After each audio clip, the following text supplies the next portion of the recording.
Hello, son. Another year, another Japanese Grand Prix. Still no Rodan flyover. I am bitter about this. Are you ready to go? I am ready to go. Hello, welcome to Hard Compound, an American take on Formula One. We just finished watching a rain-soaked, somewhat inexplicable, but championship-defining Japanese Grand Prix. We have a content-rich episode for you. Son, can I get your take? What did you think of this morning's early Japanese Grand Prix? Yeah, so it was last night, technically, for me.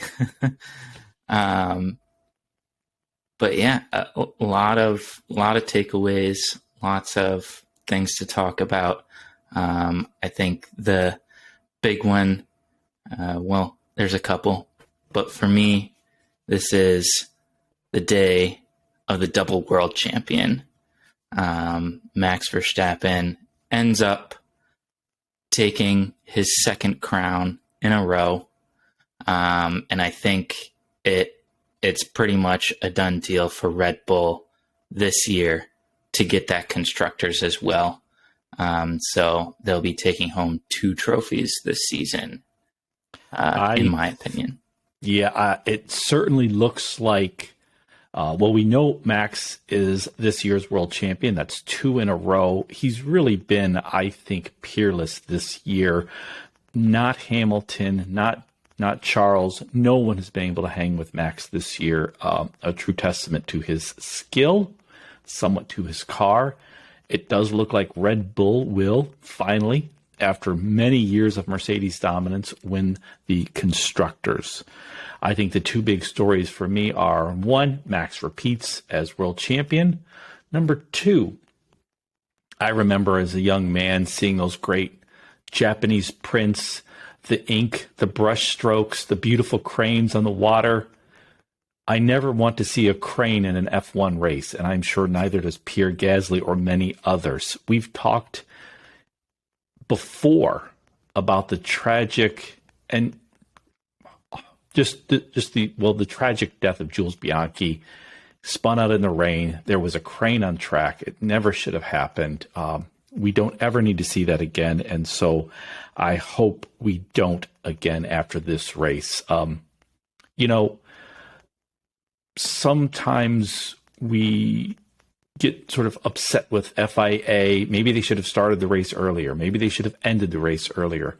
There's just countless decisions. There's a global audience for this, but each race is a logistical, just a gauntlet. And you can't just simply say, well, we'll start the race earlier or we'll go later. There is just so much to consider when putting on a race. However, safety for the drivers and then for the fans always has to be paramount. I didn't want to start an episode where Max Verstappen wins his second world championship by complaining about some poor decisions. I'm not ready to blame anyone for poor decisions, but we certainly don't want to see a crane on track. Yeah, I agree. Max Verstappen has been so dominant this year. I think the only other driver that has been able to match his pace really at any point in the season is Charles Leclerc. And, that hasn't been consistent, whether it's reliability from Ferrari, poor strategy decisions, or in the case of this race, just one small error by the driver has really taken points away from him and put him down now into 3rd position in the overall standings. He had that great start. But I'm glad you brought up Leclerc because we talked about him last week where when the pressure is off is when he seems to do his best, and that's not necessarily a great quality in an F1 driver. But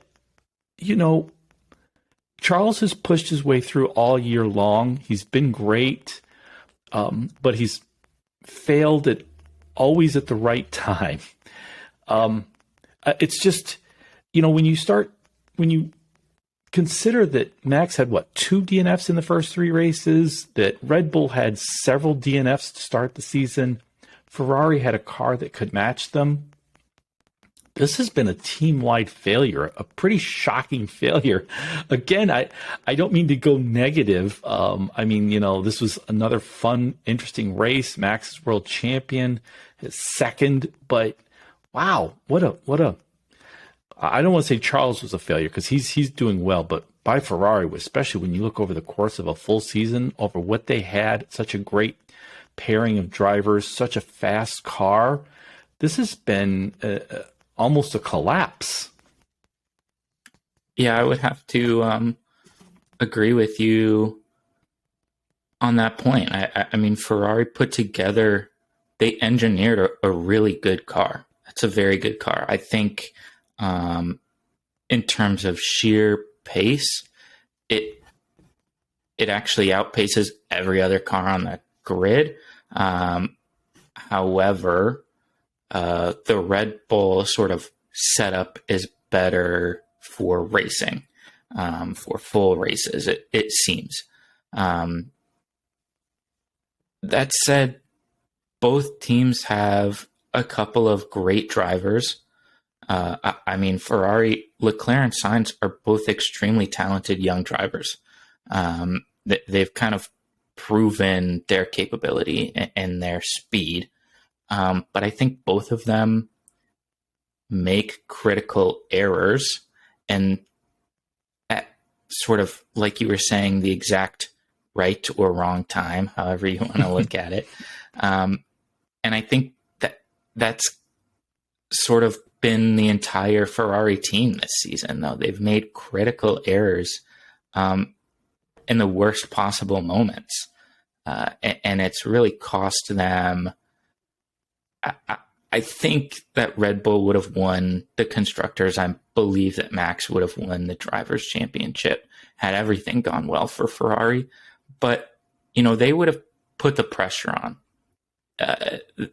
It probably would have gone down to the last couple of races for that championship to be decided. Instead, we're here, half points at Suzuka in early October, and the Drivers' Championship is already done. Yeah, that's such a good point. I mean, last year went down to the final lap of the final race, a testament to Max's ability, Lewis's determination, Mercedes' relentless drive, Christian Horner's just mad genius plotting. This year, I mean, Max seemed genuinely surprised. I know there was a lot of sort of concerns. How many laps have we done? Is there going to be full points, half points? It seemed genuinely surprised that he won it at Suzuka, but not genuinely surprised that he won it. He knew if it wasn't this race, it would be at the next race in Austin, Texas. And that's not just vanity or belief in his ability. That's also his recognition of Ferrari's really failure, I think. Like you were saying, Ferrari has a car that should match Red Bull.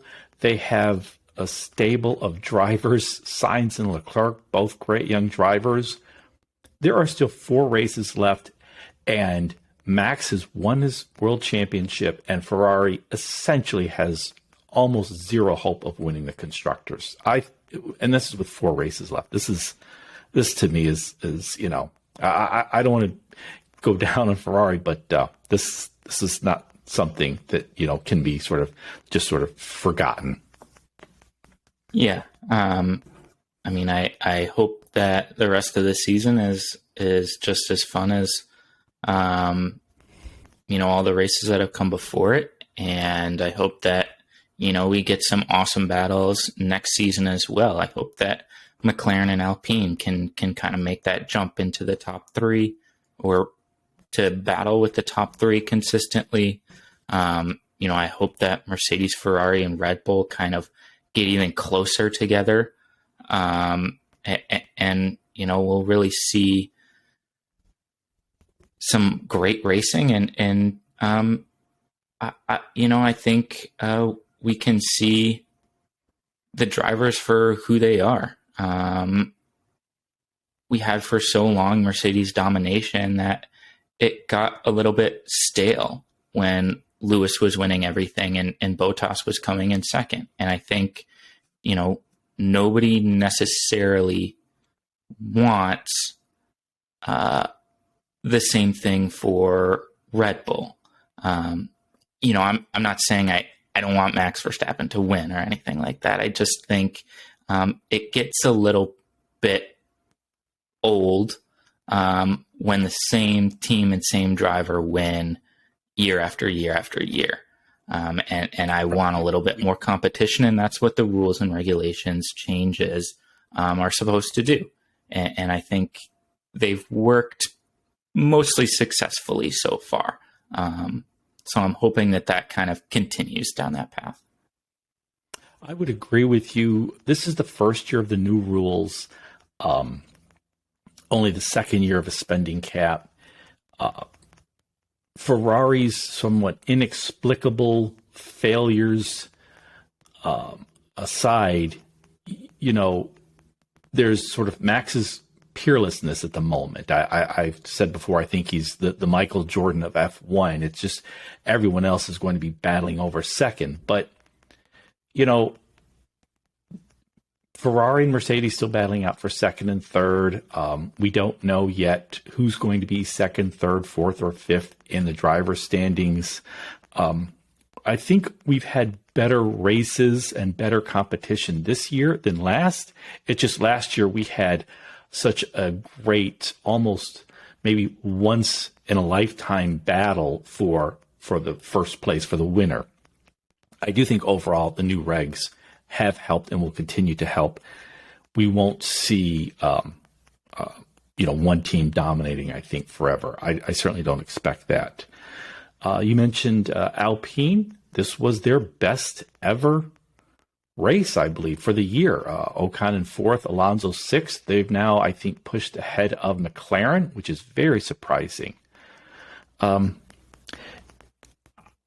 Next, I like to do our top five for the race, who we think was best, and go over that list. But this was such an odd race, and it's hard to sort of assess what's going on in the rain. I thought instead of a top five for Suzuka, we do a 2 through 6 for the World Championship. We know Max has won.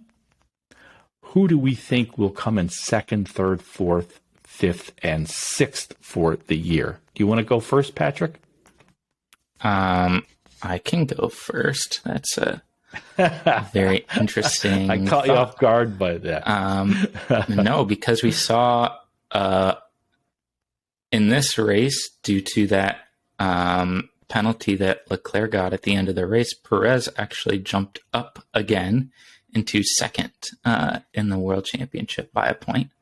And, Russell isn't so far behind, but with only 4 races left is a little bit tough. For me, 2 through 6, I'll say Leclerc 2, Perez 3. And then I'll say Sainz 4, Hamilton 5, Russell 6. Wow, you've got Hamilton. Quite a few changes. Usurping George. Excellent. I think he's actually done a much better job than George in the last probably 4 races or so. The first half of the season, George, this was his first year with Mercedes, and he came in and he outraced Lewis Hamilton in qualifying, in races, and points. No matter, you can make excuses for Lewis or not, but George outraced him. But one of the things we see in Lewis is not just his amazing talent, it's just the relentless ability over an entire season. And you're right, after the last several races, he's clearly usurped George Russell. Not taking anything away from George. Again, young driver, first year with Mercedes, and he's hanging with Lewis Hamilton. That's amazing. So Max has already won the world championship. So for the rest of 2022, you think it will play out with Charles coming in second, Sergio Perez of Red Bull third, Carlos Sainz of Ferrari fourth, then Lewis Hamilton, then George Russell of Mercedes. Interesting. I like it.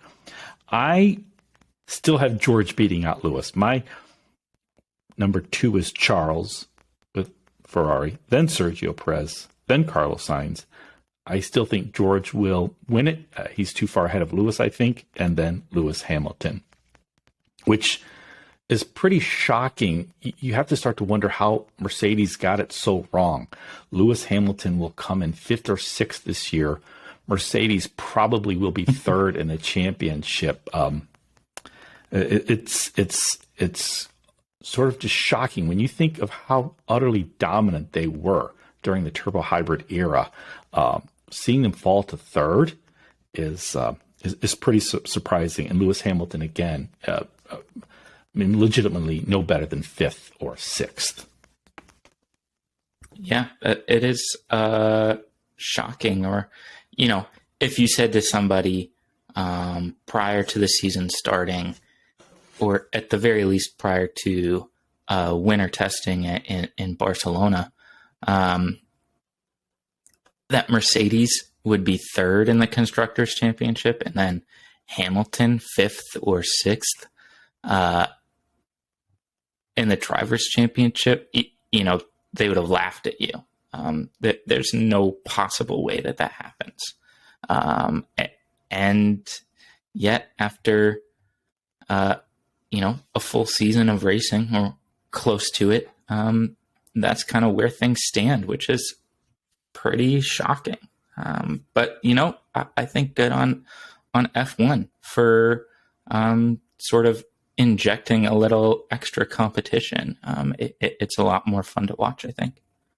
It certainly is. We don't, as we said earlier, we certainly don't want the same team winning over and over again. We want this as competitive, for example, as, say, the NFL. In the early years of the NFL salary cap, somewhat different than a spending cap, but in the salary cap, there was a lot of issues. It was what do we count or not count? Is every team being fully transparent? How do we punish someone for not tracking spending correctly or overspending? But within a few years, it worked itself out, and it became the most competitive major sports league, I think, in the world. It's certainly the most valued, financially valued sports league in the world. And so I have high hopes for F1 as a sport with its new spending cap, but also in creating competition. Again, we see in the NFL, Los Angeles teams have really no better chance of winning a Super Bowl than teams from little cities like Buffalo or Green Bay or Jacksonville, Florida. So that's great to see. Now, let's get to some of the other issues of today's race.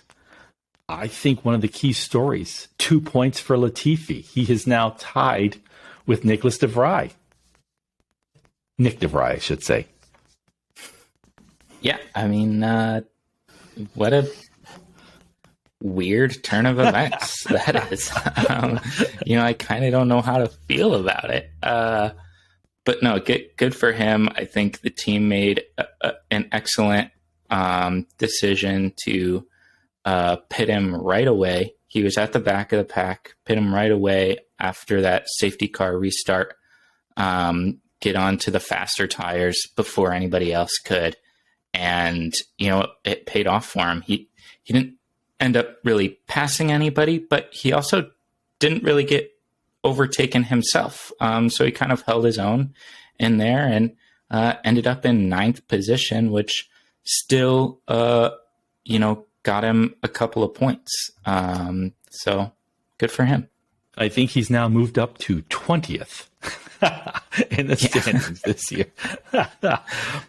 Though, when you start to think about underperforming, not doing well, failure, we can mock Latifi, but I'm starting to wonder who had the biggest failure this year. The season's not over, but it looks like with 4 races left, we know who the driver champion is, and we're almost certain who the constructors champion will be. I mean, we can mock Latifi, but Ferrari, with that car and those drivers, as we've said, what a failure.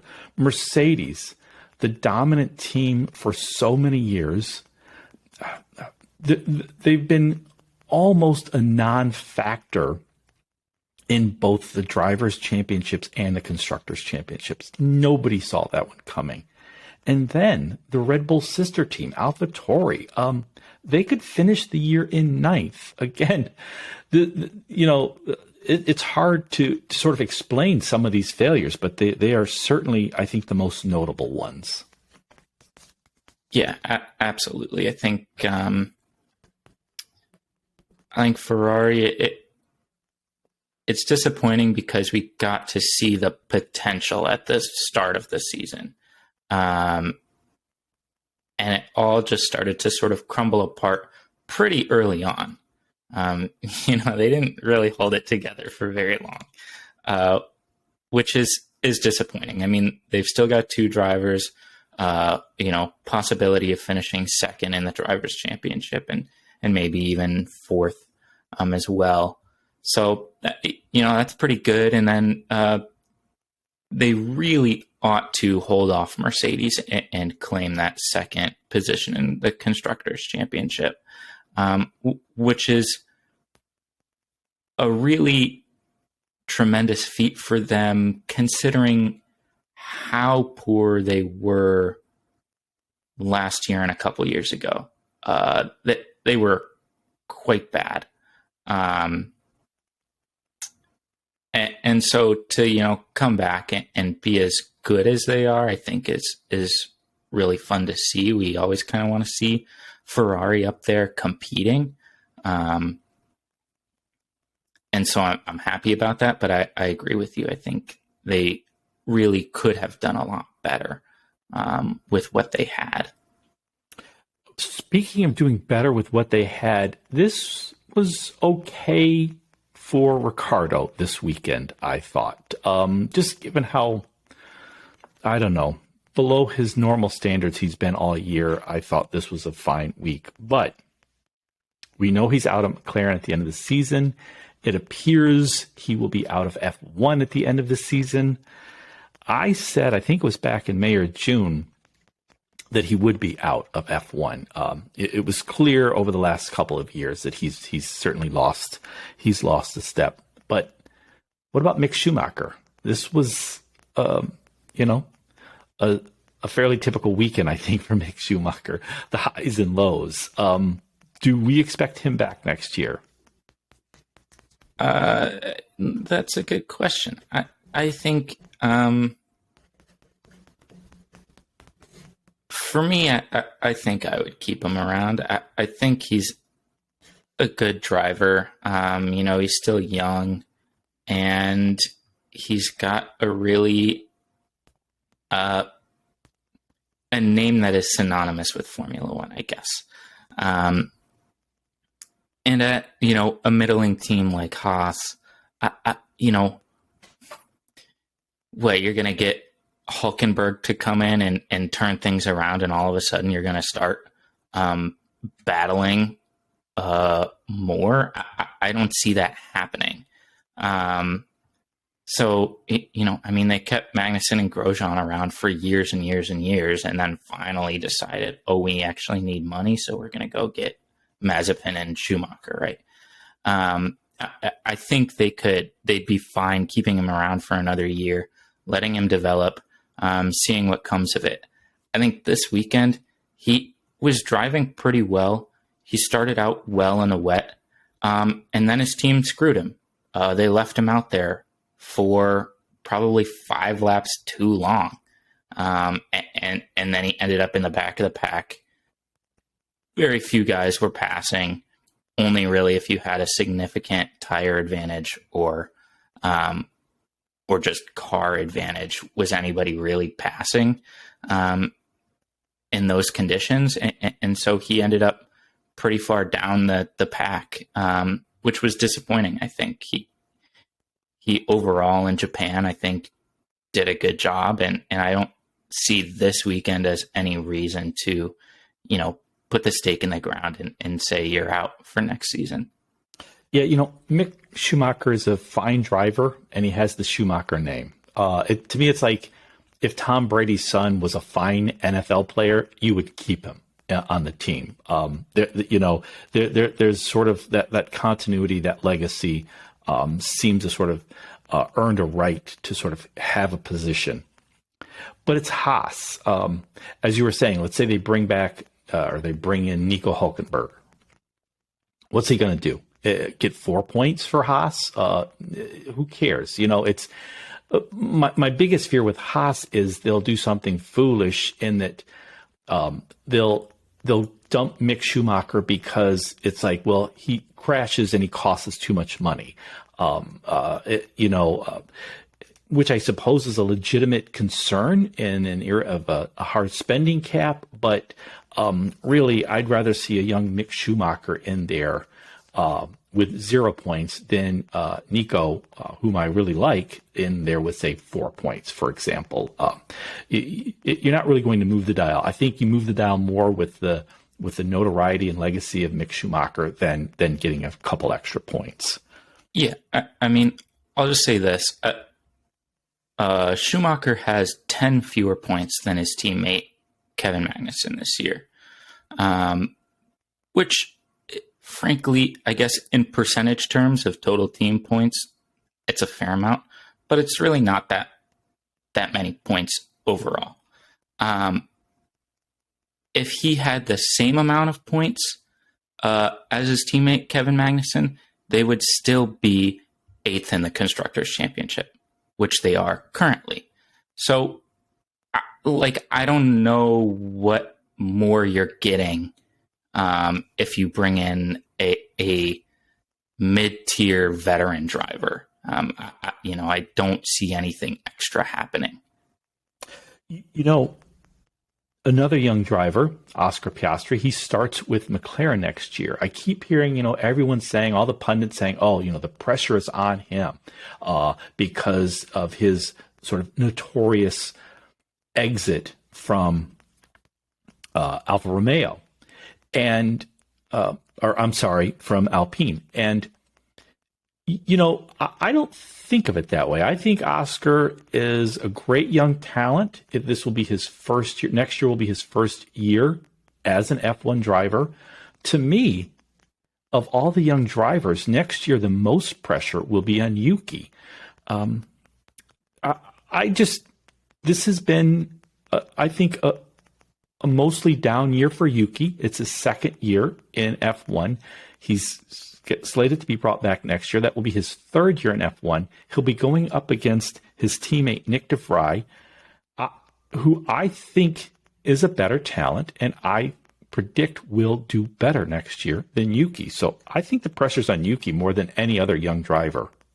Yeah, I think that is a fair point. I think there's like 3 drivers that I think are really gonna have the pressure on them to perform. One of them, of course, being Yuki. I think another, currently the only rookie on the grid, show. He's like 40 points behind Bottas this season. He's really, aside from his first race, hasn't done a whole lot. Hasn't been all that impressive. Spun out again this week. So, I think he'll definitely have the pressure on him next season, his second full season in F1, to kind of get things straightened out and score more points for that team. And then lastly, I think Pierre Gasly, going to Alpine, he's really going to have a lot to prove, I think. He's been with AlphaTauri for quite a few seasons, only spent half a season at Red Bull and got demoted. I think that really fired him up. He started driving really well. And this season, unfortunately, the wheels have kind of fallen off of that team. And he hasn't really been in the points all that frequently. But I think going to Alpine, a team that is fighting with the likes of McLaren, and hopefully, he keeps saying hopefully that they'll be up there with the big boys, the big three. But I think Ocon has done really well, fighting with his teammate Alonso and then the McLarens. And I think Gasly's really going to have the pressure on him to perform just as well as his teammate. Yeah, I agree with that. Ocon is hung with Alonso. The Alpine has been unreliable, and he's just been a steady presence all year. And I think in a mid-pack team, that is an underappreciated value. So we'll see what Pierre can do. It's not been his finest year this year, so that will be another interesting story.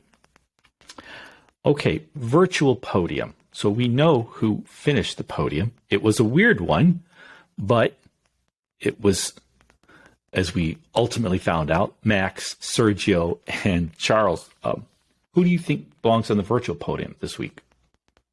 Well, I think that overall, the Japanese fans need to be appreciated. So many of them stayed there in the pouring rain, really throughout the weekend, and were able to get some racing in. So I'm happy that they were able to see that after a 3-year hiatus. They showed out in full force and were able to see some racing. I especially liked one fan who had a sign that said, "Hire me as a Ferrari strategist," which made me laugh. So yes, I think the Japanese fans definitely need to be on the podium. Then you and I both have the same virtual podium, at least to start. I believe the fans also. They've not run at Suzuka in, I think, since 2019. It was rainy and miserable most of the weekend, and they showed up in full force. So I put the Japanese fans on the virtual podium, and they're the only ones for me. Do you have another one? I just have one that we kind of briefly covered at the top of the podcast. Driver safety. I think every time a scary incident happens, we have to kind of go back to the drawing board and reevaluate and sort of review that incident and figure out, is there anything else that drivers can do, that the FIA can do, anybody to make the sport safer for the drivers, all participants really. And we saw this weekend that very similar to 8 years ago, there was a crane on track as cars were going past in really dangerous, wet, low visibility conditions. And that's really scary. And I think, after the Jules Bianchi incident in 2014, there were new sort of regulations developed in order to sort of limit or mitigate those kinds of incidents. And I think that following what happened in this race, there will be more sort of regulations imposed so that something like this does not happen again. Gasly got a 20-second penalty for speeding, but it really didn't matter whether he was going too fast or not. That there's a giant crane on the track when drivers are on there. You can barely see it. If you aquaplane and go straight into it, it doesn't matter how fast you were going. You're going to slam into it and bad things will happen. So I think, driver safety needs to be appreciated maybe a little bit more than it was this weekend. Okay, switching to the soft compound. We heard the news Pierre Gasly going to Alpine next year. It will be an all-French team. It's been a lot of fun actually watching Pierre and Yuki as the sort of odd couple, just sort of being silly together. We also know that Daniel Ricciardo is out at the end of this year, and I think another fun team has been Lando and Daniel. They're both silly and fun. Who do you think will be next year's fun team, Patrick? I think Alonso Stroll at Aston will be a really fun team.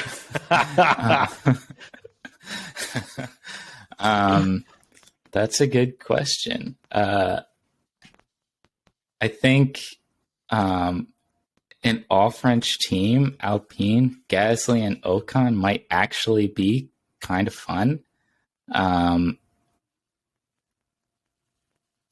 Man, that's interesting because I think, Alpine and McLaren will probably be two of the more entertaining teams.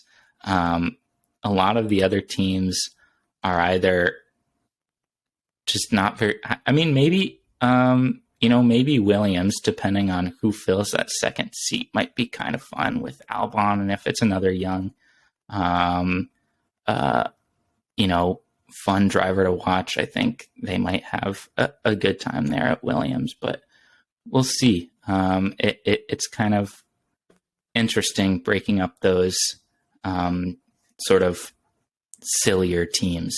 So we'll see what we get next season. Yep. I don't really have an answer.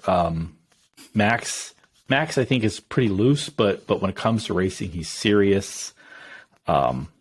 Charles and Carlos can be fun, but they're very image conscious, similar with Lewis and George. So it'll be fun. I think maybe Oscar and Lando, that could be fun. Like you said, Williams. I'm not so sure Pierre and Esteban Ocon will be fun if they'll get along, but we'll see.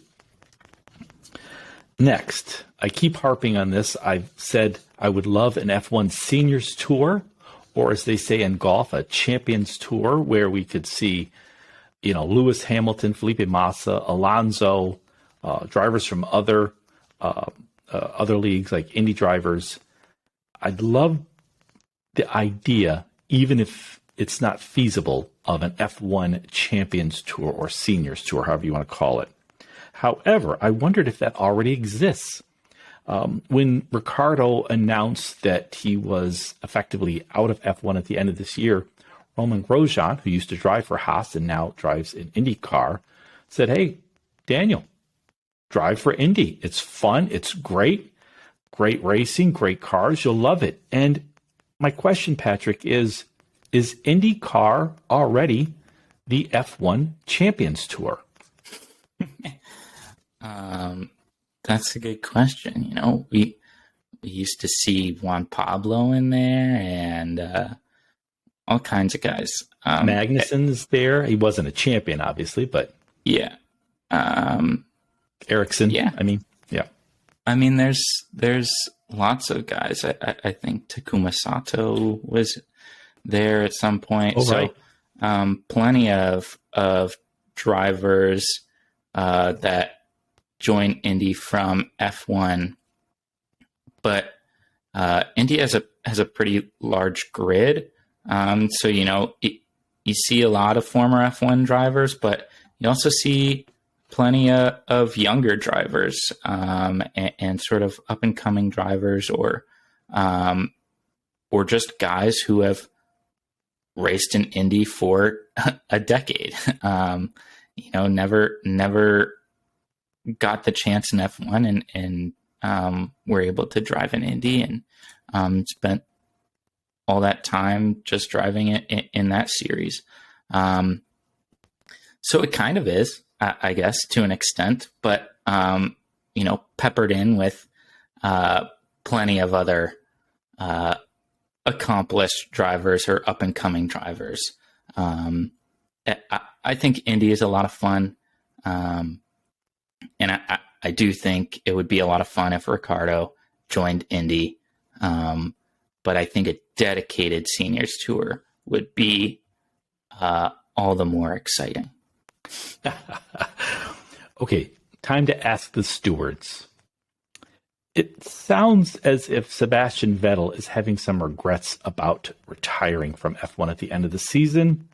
Certainly, we know Riccardo does not want to leave. He's being forced out. But do you expect between now and the start of next season any surprise departures? So, for example, Valtteri Bottas, he has just had, I think, a subpar year. Might he leave? Might he surprise us and say he's leaving? What about Lewis Hamilton? If in Bahrain testing next year, Mercedes looks like they have not fixed any of their issues, might he say, you know what, I'm done? What do you think? Expecting any surprises between now and the start of next season? I think if that happened, it would be very surprising. I am going to say I do not expect anything like that to happen. So I would be very surprised if it did. And that would be a very interesting seat to fill if it did happen. It would. I only thought of it because there were some brief rumors that Riccardo might be a Mercedes reserve driver, and everyone's suggesting, he thinks maybe Lewis is ready to leave and he'll hop in that seat. I don't think either of those things will happen, but it was a fun rumor. Also, because Seb seems to have some regret about leaving, I think he's going to make himself available to any team that wants to use him as an emergency fill-in. So I just thought it was a fun idea. Across the line, that's our segment where we predict the outcome of the next race. The next race in a fortnight in Austin, Texas, the first race back in North America in some time. And across the line, we choose who we think will finish in the top 5. If we get a driver correct, that's 1 point. If we get them in the exact right spot, that's 3 points. Patrick, do you have the standings to date for across the line? I do. After Japan, with just 4 races to go, you are sitting on 70 points to my 68 points. Wow. So unlike this year's F1 Drivers' Championship, this is going to go to the final race, I suspect. Excellent. So we know Max is world champion, so no pressure on him. Who goes first, you or me? You have first pick. Excellent. Well, the battle this year now for the rest of the season is on for second place.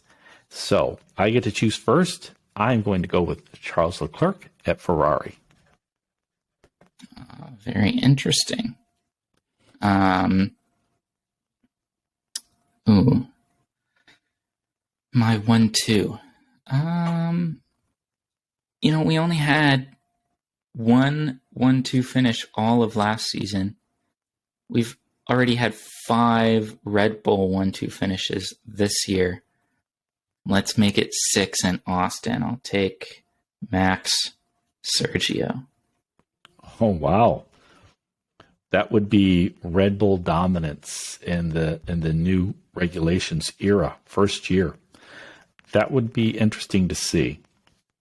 Well, if you take Max and Sergio 1 and 2 for my number 2, I will take a surprise number 2, Esteban Ocon.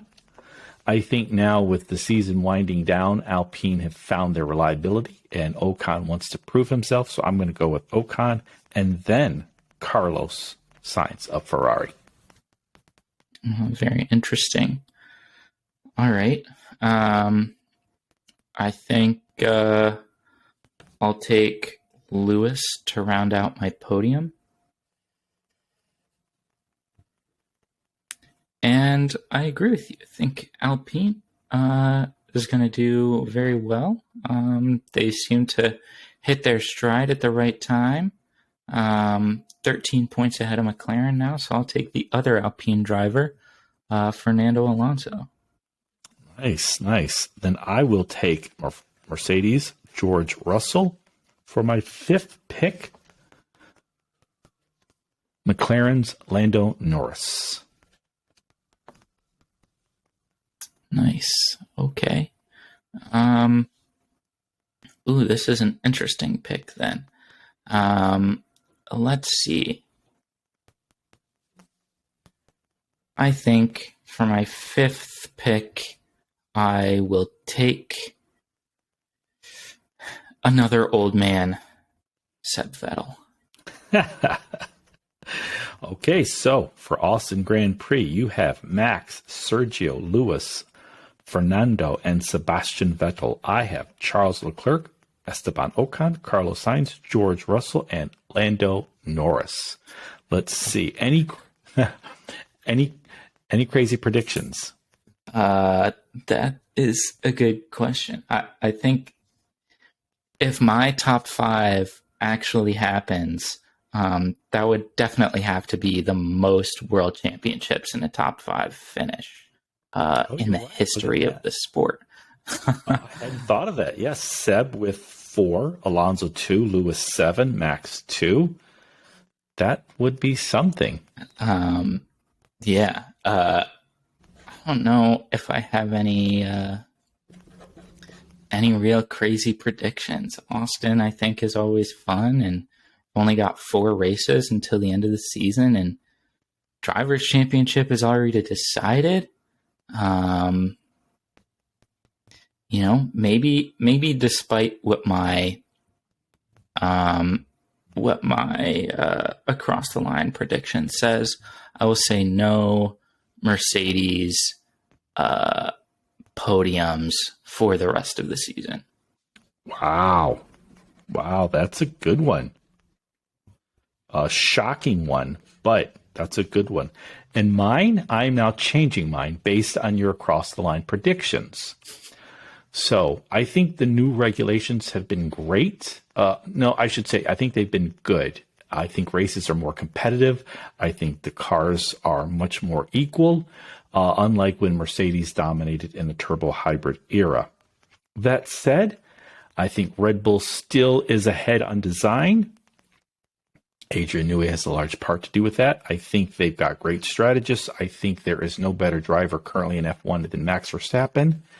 And so, in your across-the-line picks, you have Max, Lewis, Alonso, and Vettel. That is 4, 6, 13. Is that 15 championships? If my counting is correct, Yeah. That is amazing.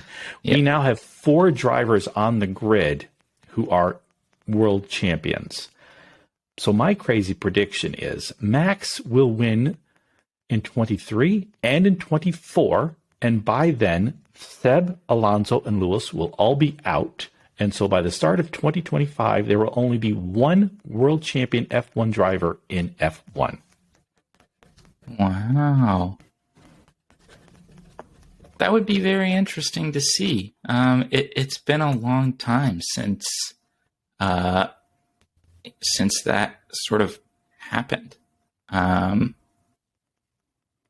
all these guys are aging, and they've been so good for so long that they've just sort of accumulated all of the possible world championships in just those few guys.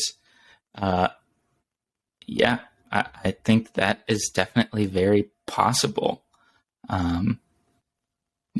Yeah, we'll see. I think that's a good one. Inspired by your across-the-line picks.